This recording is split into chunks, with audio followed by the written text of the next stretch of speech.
Hello students, আমি তোমাদের প্রিয় নীতিশ স্যার জ্ঞানজ্যোতি কোচিং সেন্টারের পক্ষ থেকে তোমাদের প্রত্যেককে জানাই আরও একবার স্বাগত। তো স্টুডেন্টস, আজকে আমি তোমাদের সঙ্গে আলোচনা করব 4 ইয়ার আন্ডার গ্র্যাজুয়েট প্রোগ্রামের অধীনস্থ যে সমস্ত ছাত্রছাত্রীরা সেকেন্ড সেমিস্টারে বিভিন্ন কলেজগুলোতে পড়াশোনা করছো তাদের জন্য আজকে মাইনর হিস্ট্রি তোমাদের একটা অতি গুরুত্বপূর্ণ বিষয় নিয়ে আলোচনা করব। মাইনর হিস্ট্রিতে সভা ও সমিতি বলতে কি বোঝো? টিকা লেখো সভা ও সমিতি, খুবই গুরুত্বপূর্ণ প্রশ্ন। এইবার আসার সম্ভাবনা কিন্তু প্রবল রয়েছে এই প্রশ্নটি।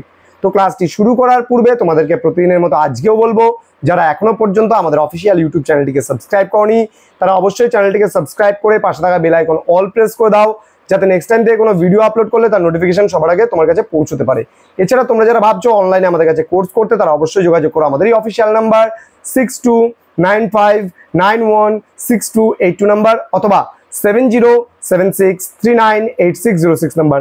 তোমাদের টোটাল কোর্স ফি রয়েছে মাত্র 999 রুপিস। এর বিনিময়ে তোমরা major, minor, MDC, BSc, Aisi, SSC পুরো প্যাকেজটা পেয়ে যাচ্ছ মাত্র 999। তো দেরি কিসের, আজই যোগাযোগ করো আমাদের সঙ্গে। তো স্টুডেন্টস, চলো শুরু করছি আজকের ক্লাসটা। সভা ও সমিতি বলতে কি বোঝো, বা ঋক বৈদিক যুগে সভা ও সমিতি বলতে কি বোঝো? দেখো, ঋক বৈদিক যুগে সভা ও সমিতি নামে কিন্তু দুটি প্রতিষ্ঠান ছিল, যেই প্রতিষ্ঠান দুটি কিন্তু রাজাকে তার কাজকর্ম বা প্রশাসনিক কাজকর্ম পরিচালনার জন্য কিন্তু সাহায্য করত। বোঝা গেল? তো সভা ছিল বয়োজ্যেষ্ঠ এবং জ্ঞানী ব্যক্তিদের প্রতিষ্ঠান। যারা বয়োজ্যেষ্ঠ ছিল অর্থাৎ বৃদ্ধ মানুষ যারা ছিল বা বয়স্ক যারা ছিল এবং জ্ঞানী গুণী ব্যক্তি যারা ছিল তাদের প্রতিষ্ঠানকে বা তাদের নিয়ে গড়ে উঠতো কিন্তু সভা। এখানে কিন্তু মহিলারা প্রবেশ করতে পারতো না সভাতে। সমিতির অধিবেশনে গোষ্ঠীর সকল মানুষই কিন্তু স্বাধীনভাবে প্রবেশ করতে পারতো। তাহলে কি বললাম, সভাতে কিন্তু সবাই প্রবেশ করতে পারতো না।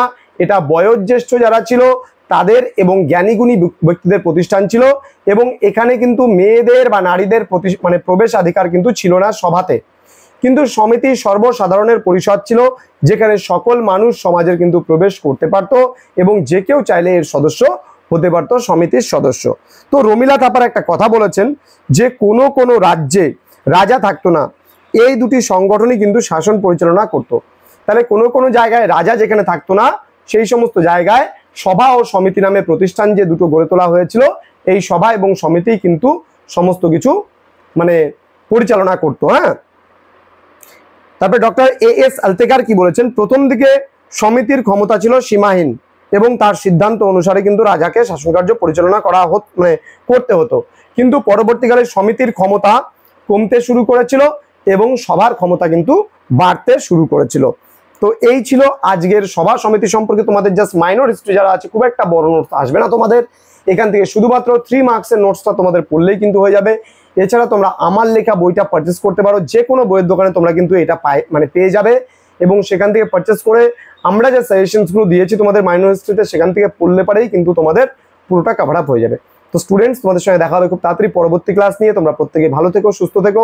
Thank you so much, thanks for watching after all, thank you.